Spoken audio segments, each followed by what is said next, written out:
Hi friends, അപ്പോൾ ഇന്ന് നമ്മളിവിടെ ചെയ്യാൻ പോകുന്നത് ഒരു വെജിറ്റബിൾ കുറുമയാണ്. അപ്പോൾ നമുക്ക് ഇതിലേക്ക് വേണ്ട സാധനങ്ങൾ എന്ന് വെച്ച് കഴിഞ്ഞാൽ 100 ഗ്രാം ഗ്രീൻ ബീൻസ് എടുത്തിട്ടുണ്ട്, 1/2 കിലോ ഉരുളക്കിഴങ്ങ് എടുത്തിട്ടുണ്ട്, ഒരു 100 ഗ്രാം ബീൻസും ഒരു 100 ക്യാരറ്റും എടുത്തിട്ടുണ്ട്. അപ്പോൾ നമുക്കിപ്പോൾ ഇത് എല്ലാം കൂടി ഒരുമിച്ച് ഇതിപ്പോൾ കുക്കറിൽ വിസിലടിക്കാം. ഒക്കെ എല്ലാം കഴുകി വൃത്തിയാക്കിയേണ്ടതാണ്. അപ്പോൾ നമുക്കിനി ഇതെല്ലാം കൂടി കുക്കറിലിട്ട് 2-3 വിസിലടിക്കാം കേട്ടോ.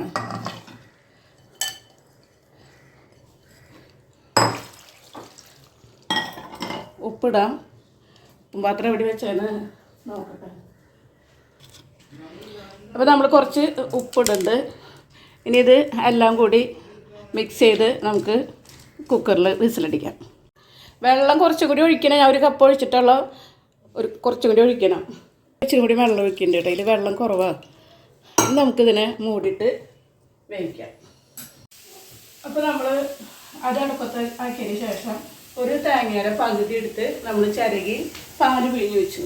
ഇത് 2-ാം പാല്, ഇത് 1-ാം പാല്. പിന്നെ അതേ ഒരു സബോള കനം കുറച്ച് ചെറുതാക്കി അരിഞ്ഞു, കുറച്ച് മല്ലിയില വെച്ചു, ഒരു 4-5 പച്ചമുളക്, കുറച്ച് ഇഞ്ചിയും വെളുത്തുള്ളിയും ചതച്ചത്. പിന്നെ ഇനി ഇതിലേക്ക് വേണ്ടതെന്ന് വെച്ചാൽ ഇനി കുറച്ച് അണ്ടിപ്പരിപ്പും ഒരു 50 ഗ്രാം അണ്ടിപ്പരിപ്പ് മേടിച്ചാണ്. അതിൽ പകുതി എടുത്ത് ഞാൻ കഴുകി അരയ്ക്കാനായിട്ട് ഇതിൻ്റെ കൂടെ കുറച്ച് തേങ്ങ ചിരകി നമുക്ക് അരയ്ക്കണം. പിന്നെ ഇത് ലാസ്റ്റത്തേതാണ്, നമുക്കിത് താളിച്ചൊഴിക്കാനുള്ളതാണ് കേട്ടോ. അപ്പം ഞാൻ ഇതിൻ്റെ ഗ്യാപ്പിൽ വെള്ളപ്പം ഉണ്ടാക്കാനാണ്. മാവൊക്കെ സെറ്റാക്കി കഴിഞ്ഞു. അതിനെക്കുറിച്ച് ഞാൻ ഒന്നും പറഞ്ഞിട്ടില്ല. ഇനി വേറൊരു അവസരത്തിൽ ഞാൻ മാവ് പറയാം. അപ്പോൾ ഇപ്പോൾ ചട്ടിയൊക്കെ വെച്ചിട്ടുണ്ട്.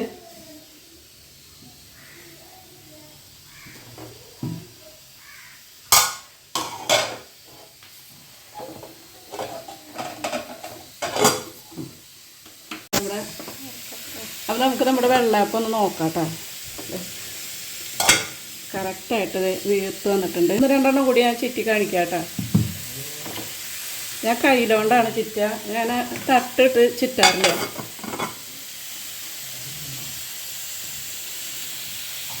അപ്പോൾ നമ്മുടെ അപ്പം അല്പം തീ കൂടിയെന്ന് തോന്നുന്നുണ്ട് കേട്ടോ. അപ്പോൾ ഞാനതിനെ സിമ്മിലാക്കിയേക്കാണ്.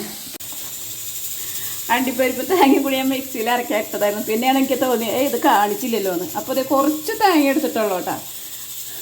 എല്ലാം കൂടി നമ്മൾ നന്നായിട്ട് വെണ്ണ പോലെ അരച്ചെടുക്കണം.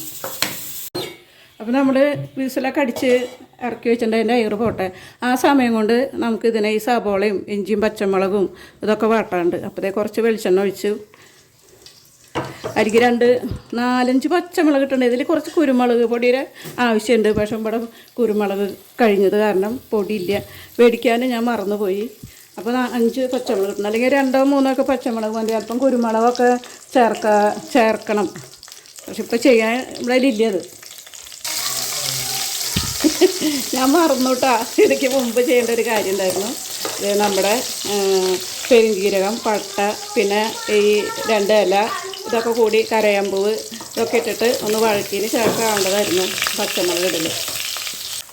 ഇത് മൂത്തൊരു മണം. അതിൻ്റെ നമ്മൾ ഇഞ്ചിയും വെളുത്തുള്ളിയും ചതച്ചത്.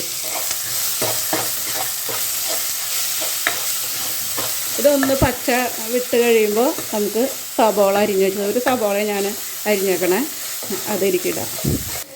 ഇത് നമ്മുടെ സബോളേനെ ഇടാം കേട്ടോ. ഇത് ഒരുവിധം നല്ല ഇതായി മണമൊക്കെ വന്നു തുടങ്ങി. അപ്പോൾ നമുക്കിനി സബോള ഇട്ടിടാം.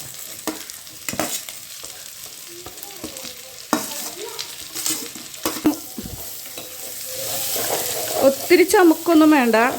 ഒന്ന് നന്നായിട്ട് വാടി കഴിഞ്ഞ് കഴിഞ്ഞാൽ പിന്നെ നമ്മൾ ഇതിലേക്ക് 2-ാം പാൽ ഒഴിച്ചിട്ട് ഇതിനെ തിളപ്പിക്കുക വേണ്ടു. അപ്പോൾ നമ്മുടെ 2-ാം പാൽ എനിക്ക് ഒഴിക്കുക കേട്ടോ. സബോള ഒരുവിധം വാടിയിട്ടുണ്ട്. പിന്നെ ഇതിൽ കിടന്നിട്ട് ഈ സബോള വെന്തോളും.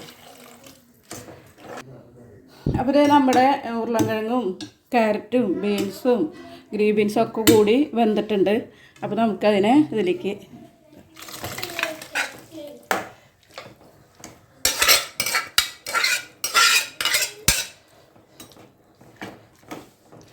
ഇനി ഇതിൽ ഉപ്പൊക്കെ നോക്കിയിട്ട് നമുക്കിതൊന്ന് നന്നായി തിളക്കട്ടെ കേട്ടോ.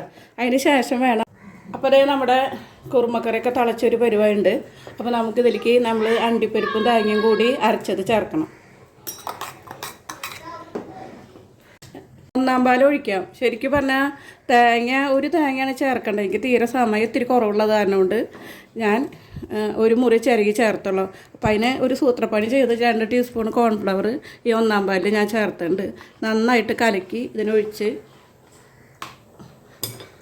ഒന്ന് തിളയ്ക്കുമ്പോൾ നമുക്ക് ഇതിൽ ഈ അണ്ടിപ്പരിപ്പ് മുന്തിരിയും വറുത്തിടാം. അതോടുകൂടി നമ്മുടെ അപ്പം ഞാൻ മറന്നേനെ വീണ്ടും ഇതേ മല്ലിയില, കുറച്ച് മല്ലിയില ചെറുതാക്കി അരിഞ്ഞത്, ഇതൊക്കെ ഞാൻ അരിഞ്ഞു വെച്ചതാണ്. പക്ഷേ ഇപ്പം ഞാൻ മറന്നേനെ. അപ്പോൾ അത് പെട്ടെന്ന് ഇങ്ങോട്ട് കണ്ണ് തിരിച്ചപ്പോൾ അത് ഓർമ്മ വന്നു. അപ്പോൾ ഇത് നമ്മുടെ കുറുമ റെഡി ആയിട്ടുണ്ട്. അത്യാവശ്യം നല്ല കട്ടിയുണ്ട്. കുറച്ചുകൂടി വേണമെങ്കിൽ ലൂസാക്കാം, കാരണം ഞാൻ കോൺഫ്ലവർ ചേർത്ത കാരണം നല്ല കട്ടി വന്നു. കുറച്ചുകൂടി ലൂസാക്കണമെങ്കിൽ ലൂസാക്കാം. ഇതൊരു 10-15 പേർക്ക് കഴിക്കാനുള്ള കുറുമയുണ്ട്. കുറച്ച് നെയ്യ്, അപ്പോൾ ഇതേ നമ്മൾ കുറച്ച് നെയ്യൊക്കെ ഒഴിച്ചിട്ടുണ്ട്. ഇതിലേക്ക് അണ്ടിപ്പരിപ്പൊക്കെ കഴുകി വെച്ചതാണ്.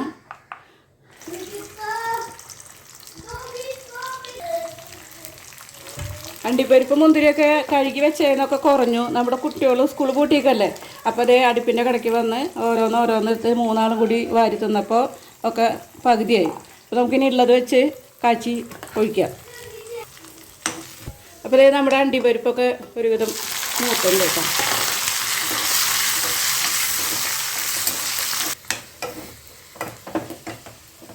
നമ്മുടെ കുറുമയുടെ പണി കഴിഞ്ഞു കേട്ടോ. ഇനി ഇതിൽ അല്പം പഞ്ചസാര ചേർക്കാം. ഇപ്പോൾ നമുക്കിതിൽ അല്പം പഞ്ചസാര നല്ലൊരു കുറുമ എന്ന് പറഞ്ഞാൽ നല്ല ഒരു മധുരമാണ് കാണിക്കുക. താല്പര്യമുള്ളത് മാത്രം നമുക്ക് ചെയ്താൽ മതി. ഇതിപ്പോൾ ചെയ്തില്ല എന്ന് വെച്ചിട്ട് ഇതിൻ്റെ ടേസ്റ്റിനൊന്നും ഒരു കുറവ് വരില്ല. നമ്മളെ കുട്ടികൾക്ക് ആയ കാരണം അപ്പത്തിൻ്റെ കൂടെ ഒരു ചെറിയ മധുരമൊക്കെ ആകുമ്പോൾ അവർക്ക് കുറച്ചുകൂടി കഴിക്കാൻ നല്ലൊരു ആവേശം കൂടും. അതുകൊണ്ടാണ്. അപ്പോൾ നമ്മുടെ കുറുമക്കറി റെഡിയായി. വെള്ളയപ്പത്തിലേക്ക് ആണ് ഏറ്റവും നല്ലത്. ഇടിയപ്പത്തിലേക്കാണെങ്കിലും കഴിക്കാൻ കുഴപ്പമൊന്നുമില്ല. അപ്പോൾ ഇനി ഞാൻ അമ്മൂനെ വിളിച്ച് ഇതൊന്ന് പറയാം. അമ്മൂന് 2 അപ്പവും കുറച്ച് കറിയും ഒഴിച്ച് വയ്ക്കുന്നുണ്ട്. ചൂടല്ലേ. അമ്മത് കഴിച്ചിട്ട് അമ്മയുടെ അഭിപ്രായം പറഞ്ഞേ. ചൂടുണ്ട് കേട്ടോ, കറിയുടെ ചൂടറിയിട്ടില്ല. കുറച്ചധികം ചൂടുണ്ട്. ആള് പള്ളിയിൽ പോകാനായിട്ട് യാത്ര ചെയ്ത് നിൽക്കാണ്. അതിന്റെ തിരക്കിലാണ് ആള്. അപ്പോൾ അതാണ് ഞാൻ വേഗം ഇട്ട് വെച്ചിട്ട് ആളെ ബ്രേക്ക്ഫാസ്റ്റ് ആക്കി കഴിച്ച് ഇപ്പോൾ കൊണ്ടുവന്ന് വെച്ചിട്ട് ഞങ്ങളൊക്കെ പിന്നെ കഴിക്കുന്നുള്ളൂ.